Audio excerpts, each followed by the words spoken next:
What if I told you this glowing 3D animation was made using just a ChatGPT prompt? No spline, no blender, no Figma, no code. You don't need any design tools to create visuals like this. Just ChatGPT and a free tool called Kling AI. The best part is you get an MP4 or GIF file. You can use animations like this on any kind of website: Framer, Webflow, Figma, Code, even Notion pages. It makes your site feel custom, expensive, alive. And you didn't animate a single thing. Let me show you how I built this, step by step. First, I uploaded a simple icon, and then the reference photo to ChatGPT. We will turn this icon into a futuristic 3D object made from translucent glass, with glowing blue and orange neon edges. I described the lighting, the motion, even the reflection behavior. Here's the exact prompt I used.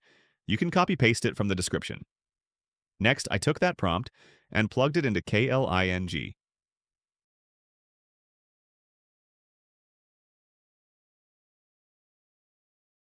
I set the creativity jock relevance ratio to 0.65. This helps keep the result close to the prompt. Kling rendered a glossy, fingerprint-shaped 3D object. It glows, it rotates smoothly, it looks cinematic. If you want more web design tricks like this one, subscribe. That's all I ask.